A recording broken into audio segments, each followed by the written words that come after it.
This is a calm Italian bedtime story. Let your eyes close and simply listen. The first thing you notice is not the light. It is the water shifting its weight, not moving forward, not retreating, just adjusting itself against the stone. Venice wakes this way, without sound announcing it, without a moment you could point to. The night does not end here. It loosens. The canal is still dark, but no longer heavy. The surface holds a faint sheen, like breath resting on glass. A gondola touches the edge of the dock, not with impact, with familiarity. Wood meeting water, the way it has learned to do over centuries. A small sound follows, not a splash, a low, rounded hum. This is not movement meant to go anywhere. It is balance being checked. Another gondola answers, not deliberately, just by existing nearby. The sound travels slowly, absorbed by the narrow space between buildings. Stone does not echo here. It listens. The oar rests for a moment before entering the water. When it does not cut. It presses. Water opens without protest. This sound is older than roots, older than names. It does not carry urgency. The gondolier does not look at the sky. There is no need yet. Dawn in Venice does not arrive from above. It arrives from reflection. A faint change along the canal wall. Stone revealing a softer edge. Water catching a lighter tone without brightening. The gondola shifts again. A rope tightens slightly, then relaxes. Nothing is being prepared. Everything is already prepared. This hum you hear is not mechanical. It is not rhythmic in the way music is rhythmic. It is continuous, like breath passing through a sleeping body. One gondola rocks just enough to remind the water it is there. The water responds by settling closer. Another sound joins. A distant bell, not ringing, not calling, just marking that time has moved a fraction forward. Venice does not wake all at once. It opens one surface at a time, the canal first, then the stone, then the air between bridges. Somewhere behind a shutter, a window opens a few centimeters. No sound follows. The air slides in, cooler than the night, still carrying salt. The gondola hum deepens slightly, not louder, lower, as if it has decided to stay. You begin to notice that the sound does not come from one place. It comes from contact. Wood with water, water with stone, stone with air. Each touch produces a small agreement. Nothing forces anything else to move. This is how Venice holds itself together, not by motion, by alignment. The gondola does not drift far. It circles back, slow, correcting itself by degrees so small they feel accidental. This is not travel. This is presence, learning its edges. The canal widens ahead, but the sound remains contained. Buildings lean inward, narrowing the sky. Above, the color is changing, but only slightly. No gold yet, no blue, just a thinning of dark. The hum continues, not steady, not repeating, alive enough to never feel recorded. If you stay still, you realize something important. The gondolas are not making the sound for you. They are not announcing the morning. They are responding to it. The city has not asked them to move yet, so they wait. And in waiting, they create the first layer of the day. Not light, not voice, sound, low, unhurried, already complete. The sound stays low because no one is listening for it. That is the rule of this hour. Venice does not perform in the early morning. It adjusts itself. A hand reaches for the rope tied to the mooring post. Not to untie it, just to feel where it is. The knot holds. It always does. Someone once taught this knot without words. Hands over hands.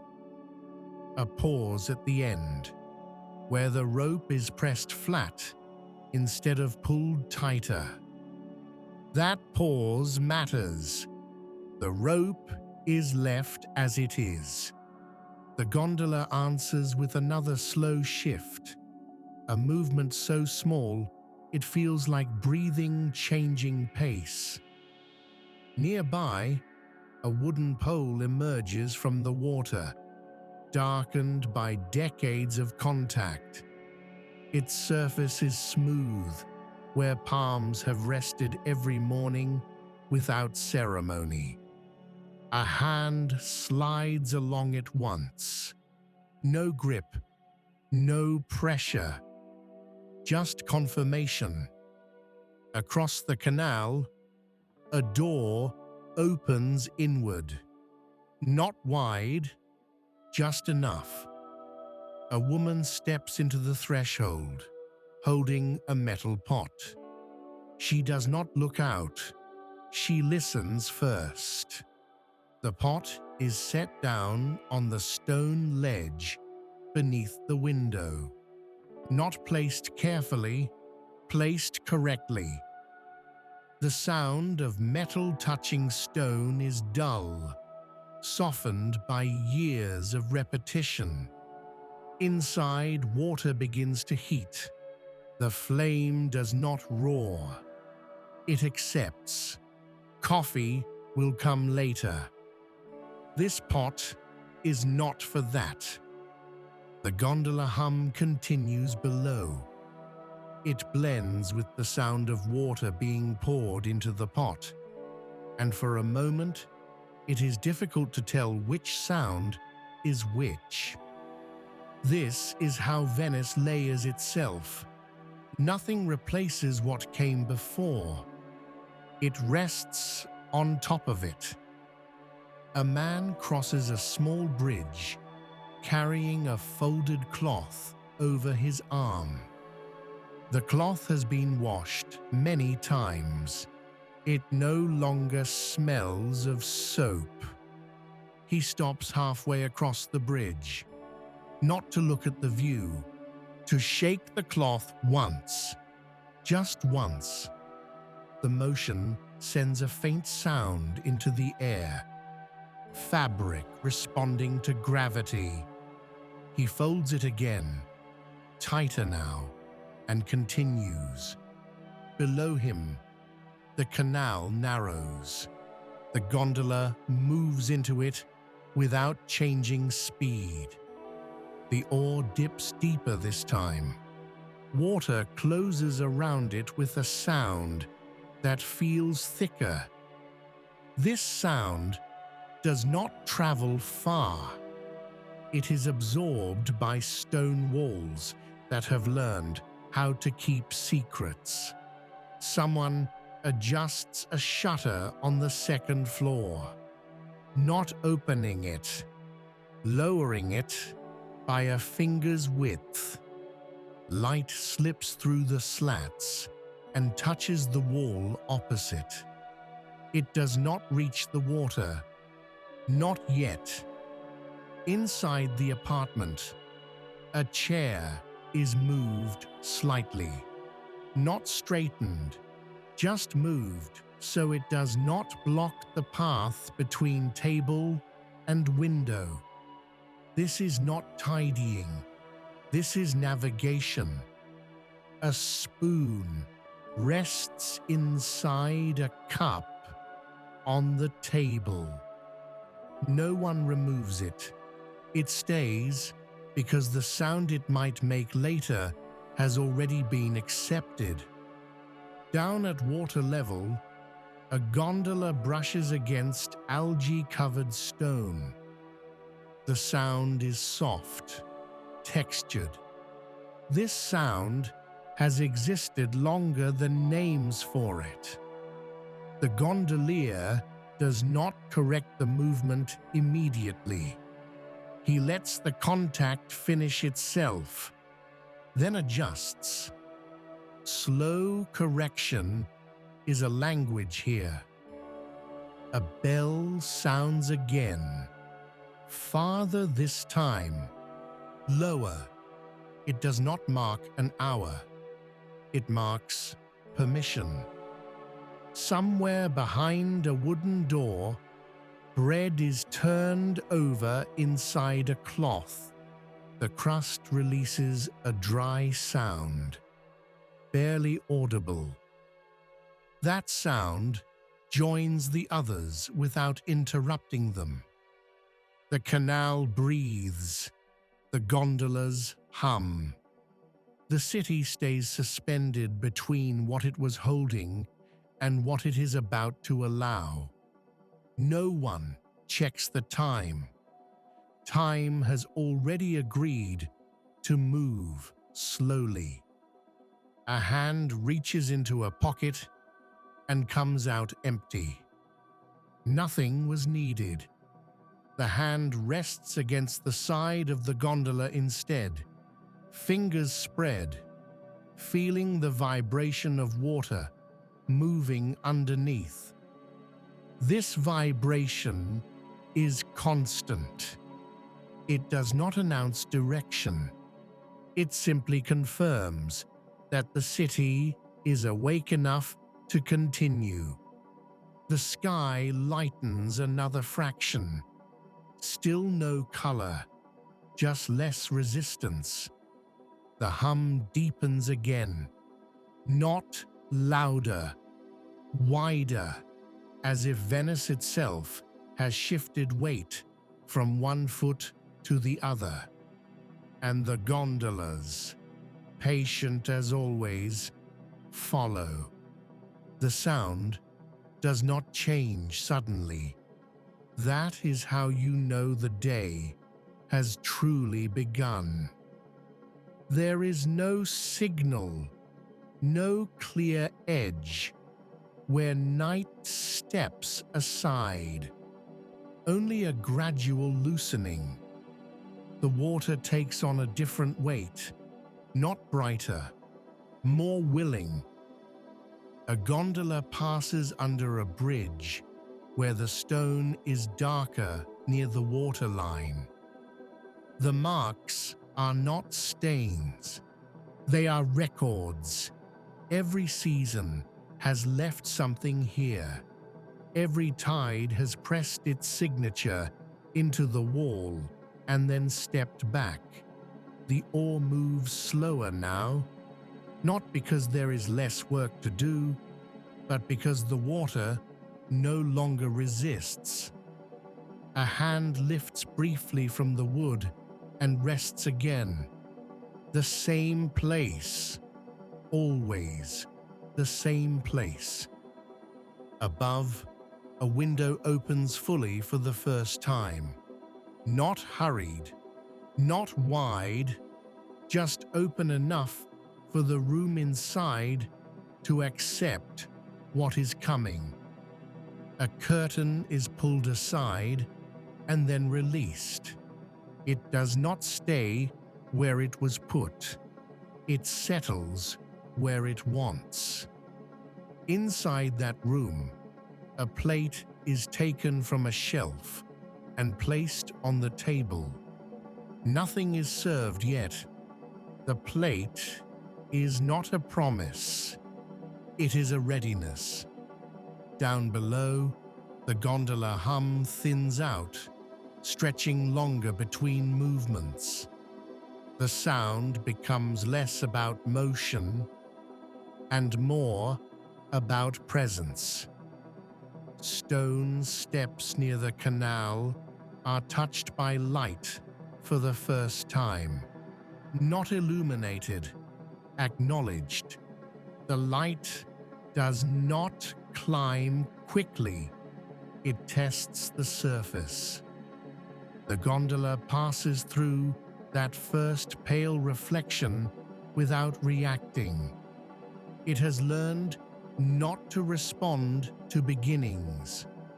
A bucket is lowered into the canal from a side door. The rope creaks once, then stills. The bucket fills slowly. No splashing. Water is lifted and carried inside. Not for cleaning yet, for something later. Venice does not rush its intentions. A second bell sounds. Closer now, but softer. It does not demand attention. It simply joins the texture of the morning. A pair of footsteps crosses a bridge overhead. One step slightly heavier than the other. The rhythm is familiar enough that no one looks up. The gondola drifts into a wider stretch of canal and slows further. The oar rests in the water without moving. The water continues without it. This is not stopping. This is allowing. The hum remains, thinner now, spread across the surface instead of anchored to motion. Somewhere behind stone walls, a radio clicks on and then off again. The sound was tested, rejected. Silence returns without effort. A hand reaches for a cup, lifts it, sets it down again untouched. The cup was not needed yet. Morning here does not insist on participation. The gondola turns slightly, guided more by habit than decision. The city feels taller now, not because it has changed, but because you have stopped expecting it to move toward you. Light continues its slow arrival. Still no colors worth naming, just shape, distance, edges becoming kind. The hum is no longer separate. It is part of the water now. If you listen carefully, you realize it has always been. The gondolas have not created the sound. They have only been following it. And as the day begins to take its place, that sound does not disappear. It thins, it stretches, it moves outward into walls, into rooms, into memory. Long after the oars lift higher, long after voices return, the water keeps it, and Venice lets it go only when it knows you are no longer listening for the end. More Italian bedtime stories coming very soon. If you enjoyed this moment of calm, subscribe and like the video for more gentle storytelling.